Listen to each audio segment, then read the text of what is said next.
আমরা এখানে বেশ কিছু লাইটার জাহাজ আছে।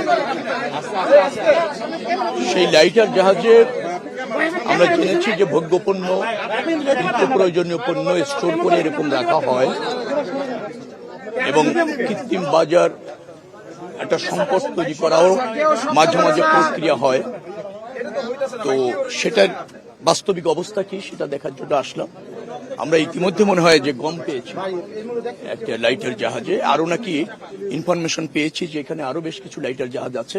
সেখানে নির্দিষ্ট যে টাইম আছে তার মধ্যে মালামাল খালাস না করে গম স্টোর করে রাখা হয়েছে লাইটার জাহাজগুলিতে। তো এতে অনেক সময় বাজারে নিত্য প্রয়োজনীয় পণ্যের সংকট তৈরি হয়।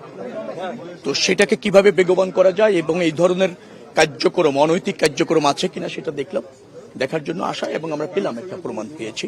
আমরা জানতে চেয়েছি যে চাইবো আর কি তাদের কাছে যে তারা সঠিক জবাব এ পর্যন্ত মনে আমরা পাইনি। ব্যত্যয় ঘটেছে, যে বিধি আছে বা যে আইন আছে তার ব্যত্যয় ঘটেছে, তার জন্য আইনি ব্যবস্থা নেওয়ার জন্য নির্দেশ দেওয়া হয়েছে।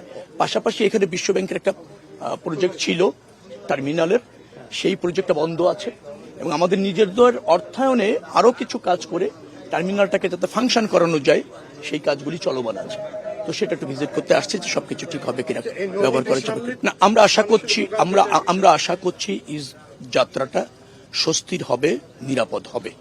যে সমস্ত জায়গায় ব্যত্যয় ঘটার সম্ভাবনা আছে, ধরেন একটা যানজট তৈরি হয়ে যায়, দীর্ঘক্ষণ শৃঙ্খলা থাকে না সড়কে যান চলাচলের জন্য, তার জন্য যে সমস্ত ব্যবস্থা নেওয়া হবে উচিত সেগুলি ইতিমধ্যে আমরা নিয়েছি এবং ওর সাথে যারা জড়িত তাদেরকে প্রয়োজনীয় নির্দেশনা দেওয়া হয়েছে।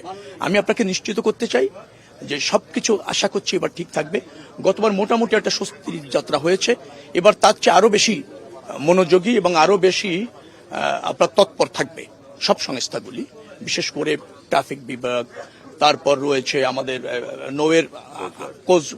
নৌতে কোস্ট গার্ড আছে, নৌ পুলিশ আছে, আনসাররা আছে, তারা কাজ করবে এবং আমাদের যে টিম আছে তারাও সার্বক্ষণিক থেকে নিশ্চয়ই অবাধ যাত্রা নিশ্চিত করবে। না, পরিবহন থেকে মেসেজ আমরা দিয়েছি, আমি ডেকে বসেছি, কোনো ভাড়া বাড়বে না। আর যারা এভাবে ভাড়া বাড়ানোর চেষ্টা করবে তাদের বিরুদ্ধে কঠোর ব্যবস্থা নেওয়া হবে। আমরা এ ব্যাপারে আমাদের পরিবেশ মন্ত্রণালয়কে জ্ঞাত করব, পরিবেশ আবার ধরেন আমাদের পানি সম্পদ মন্ত্রণালয়কে জ্ঞাত করব। আর আমাদের জায়গা থেকেও কিছু করণীয় আছে, সেগুলি আমরা এই দেখার পরে চিহ্নিত করব, গিয়ে মন্ত্রণালয় চিহ্নিত করে আমাদের মন্ত্রণালয় থেকে যে পদক্ষেপগুলি নেওয়া দরকার ডেফিনেটলি সেটা আমরা দ্রুততম সময়ের মধ্যে নিই। আপনি চাঁদাবাজির সুনির্দিষ্ট তথ্য আমরা জানতে পারলে ভালো, আমরা সবসময় এটা মনিটরিং করি। যেখানে যতটুকু ব্যত্যয় পাওয়া যায় সেটা নিবৃত্ত করার চেষ্টা আমাদের থাকে এবং আমরা স্বরাষ্ট্র মন্ত্রণালয়কে সেটা অবগত করি, কারণ এটা ফৌজদারি অপরাধ। আপনাদের কাছে যদি কোনো সুনির্দিষ্ট তথ্য থাকে আমি খুব বাধিত হব যদি সুনির্দিষ্টভাবে বলেন যে মানে এই জায়গায় এই সময় এরকম ভাবে ঘটছে। আপনারা আমাকে জানালে ডেফিনেটলি আপনারা তার অ্যাকশন দেখতে পারবেন তাৎক্ষণিকভাবে। না, আমি বলছি গোয়েন্দারা কাজ করে, তারপর গোয়েন্দারাও তো সবসময় সফল হয় না। সাংবাদিকরা তো আরো বেশি অনুসন্ধানী রিপোর্ট যারা করে আরো বড় গোয়েন্দা।